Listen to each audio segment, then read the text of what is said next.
Hey, what's going on, everybody? This is Zach from Z.Fowler Handcrafted Woodworks. I made a quick video for you guys of a black walnut dining room table that I recently made. This first picture and then this one right here are just examples of the rough material that I got in. It was 8/4 black walnut, and the metal came in 21-foot long sticks of tube steel and flat sheet steel that had to be cut down into their correct dimensions. Here you see me using the track from my track saw. Because it provides a really good straight edge to mark out a line to remove the least amount of wood as possible. Trying to just remove this outer edge, the sap wood as they call it, and keep the core wood because that's the pretty wood. So that's what I was doing there, and then I'll show you guys. You can see the line I drew of what I'm going to cut off. I tried to cut off as little as possible just to make sure that I didn't run out of wood throughout the project, and that I was getting my money's worth. So I did that on every single piece of wood you guys are going to see there. I used the track saw just to get us to get me a straight edge that I could use on my table saw fence once these were all cut to rip it down to the final dimensions. You guys are about to see me right on this board right here. As I was looking at all this lumber, I realized that this board provides the straightest edges out of any of them. Now, the clients wanted live edges on the outside long edges of their table and on one edge of their bench. So all I was doing there is marking that board bench for a visual reminder not to cut that one, because I'm going to need to save that for later.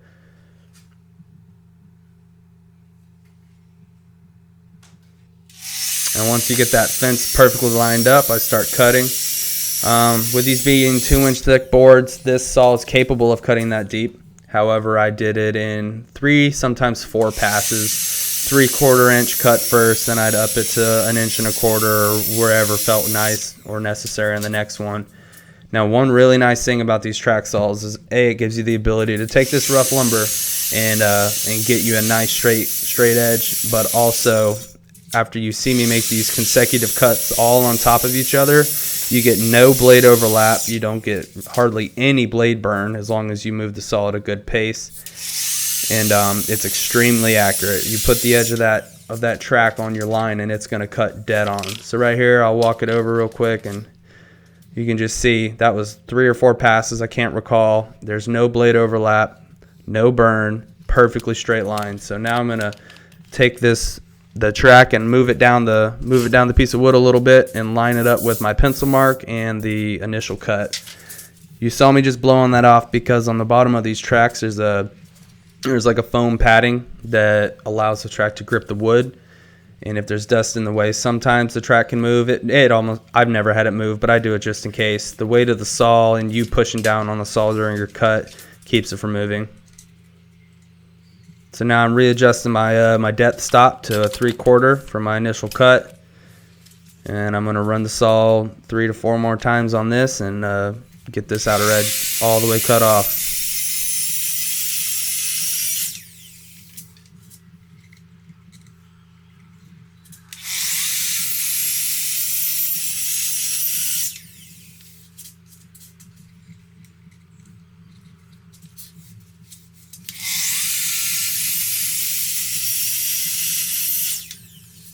So that was that. 3 cuts, not bad to get through a 2-inch thick stock wood, or wood stock, excuse me.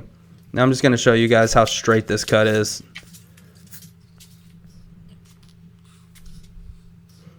This Craig saw really does do a great job. Craig actually cloned some of the bigger name companies, and you get some perks with this one with the Craig saw that you don't even get with some of the other saws that are more expensive. So now we're moving into the shop. You can see how I've got that straight edge that I just cut on the track saw up against my table saw fence. And I'm just feeding these through. It's definitely a hassle by yourself, especially with one of these rolling wood catches. If they're not perfectly perpendicular to your table saw table, they'll pull the wood either away from your fence or into your fence, which will cause binding on the blade, and you get a little bit of blade burn. You see me using the tape measure there. I'm going over this piece of wood. I go from the straight edge I just cut across the board. I'm trying to find the most narrow point on the core wood. The reason being is that's going to be the widest board I can get. So I measure that. I set my table saw fence to that width. and then I make my cut. And this is going to give me the biggest, or excuse me, the widest board I'm going to be able to get out of this piece of wood while wasting as little as possible. So what you just saw me do there, I do on every single piece of wood. I did come over here, grab my block plane. I did have a little nick that I left during my initial milling process. Went ahead and got that knocked off and finished the cut. So same thing here, just another view of how I was checking the widest point of that core wood. Set my table saw fence once again. I blew off my table saw between each cut just because I didn't want to get any kind of wood shavings or dust between my fence and that straight edge of that wood. This wood being so hard and so thick, it really makes it easier if you don't get any binding at all. Even with a riving knife, it'll happen.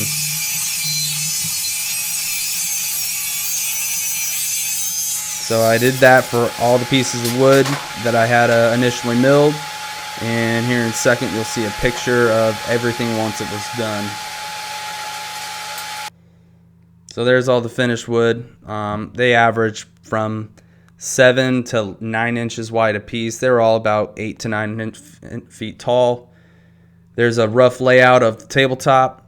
You see how I have the wood staggered. The reason why is some of the boards have splits and cracks in the ends, and I had to stagger the boards before glue up to get the most solid top possible.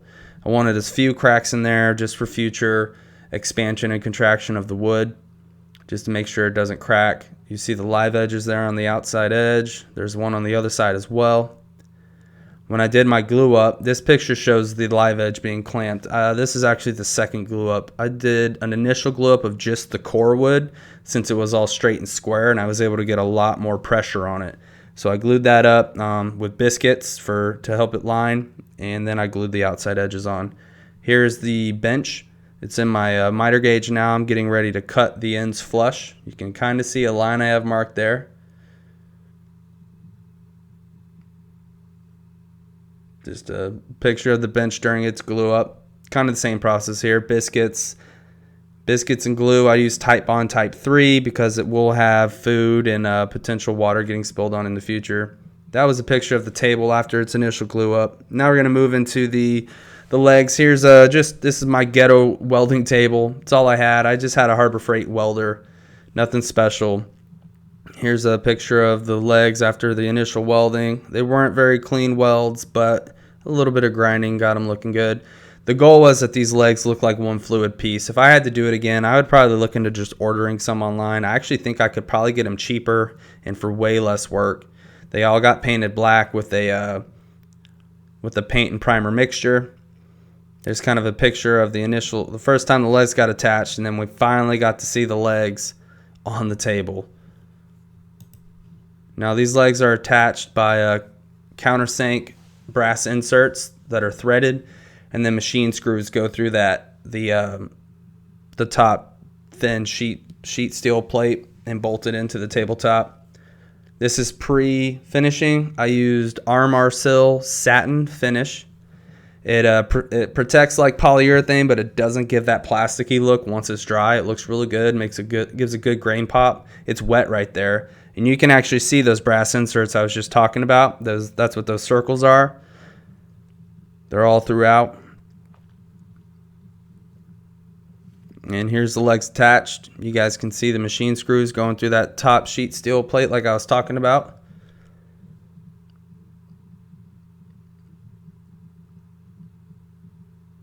There's just a few photos of the underside. And we'll get into the bench. The bench was pretty much the same exact thing. The legs had a slight taper to them. I thought it just gave it a little better look than if they were just straight up and down squares. And I did put the felt pads on all the table legs and on the bench feet. And then here are some pictures of the finished product. Unfortunately, I don't have any really amazing pictures. I don't have all the proper lighting and things of that nature just yet. But I do think it turned out great. The pictures do not do it justice by any means. The clients absolutely loved it. Now in this next picture, you'll be able to see where this wood had a whole bunch of woodworm holes all throughout it. Like right there, you see all the black holes and stuff. I backfilled all of them with a black epoxy. Those are on the actual tabletop itself too, and it gave it a really cool, unique look. I try to use imperfections. I think it gives a really cool piece of character to the piece, and it's kind of just I don't know, a little bit of a style thing I like. So yeah, the next videos I'll make sure that I actually record the entire process so that I'm not narrating over pictures. But hope you liked the video, hope you liked the build. If you have any questions, feel free to ask me in the comments. Thank you guys, have a good one.